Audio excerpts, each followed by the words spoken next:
सेवामा हामीलाई उत्साहित गराउने, हामीलाई वचन शिक्षाहरू सिकाउन आउने हाम्रो भीमबहादुर बुवा र स्वर्गीय बिन्दुमा हामीलाई पनि हृदयदेखि सम्मान व्यक्त गर्दछु।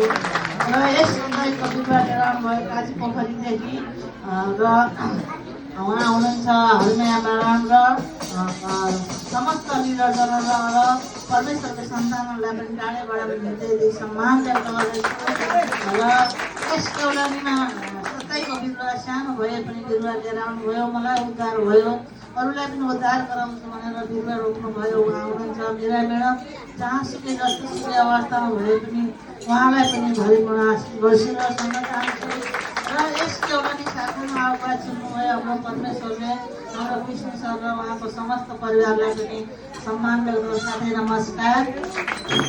र यस 17 साना दिनुहुने ईश्वरी म्याडमलाई र उहाँको समस्त घर परिवारलाई पनि परमेश्वरको भरिपूर्ण आशीष बर्सिरहोस् भन्न चाहन्छु साथै नमस्कार। र हातमा हात साथमा साथ दिने हाम्रा लिडरजनहरूलाई पनि एकमुष्ट स्वीकार्नुहोस् नमस्कार। र आज शनिबारको दिन, महिमाको दिन, आशिष पाउने दिन होइन, र मेरो गवाईले अरूलाई दबाई हुनेछ र अरूको गवाईले मेरो घर परिवारलाई दबाई हुनेछ भनेर उत्साहित भएर आउनुभएको परमेश्वरको सन्तानहरूलाई पनि सबैलाई नमस्कार। र आज मलाई सुसमाचार सुनाउनु भयो काकीद्वारा, आज आउनु भएको छैन उहाँलाई र गराउँसँगै गराइदिने हाम्रो मेरा म्याडम उहाँ र दुवैलाई परमेश्वरको भरिपूर्ण आशीष बसेर सोध्न चाहन्छु। आज परमेश्वर चिनेको मैले 8 वर्ष भइसक्यो आज होइन, परमेश्वरको सन्तान भयो 8 वर्ष भयो। परमेश्वरलाई अनगिन्ती धन्यवाद हाम्रो गुरु येशू मसीहको नाउँमा। परमेश्वर महान हुनुहुन्छ होइन। आज हामीले दलदलमा परेका थियौँ, मुसिबतमा परेका थियौँ, हामीले कहाँ कहाँ गएर भौतालेर हिँडेका थियौँ। आज बोझ बिछाउने चौतारी आज परमेश्वरले दिनुभएको छ। यसमा पनि पितालाई अनगिन्ती धन्यवाद हाम्रो गुरु येशू मसीहको नाउँमा।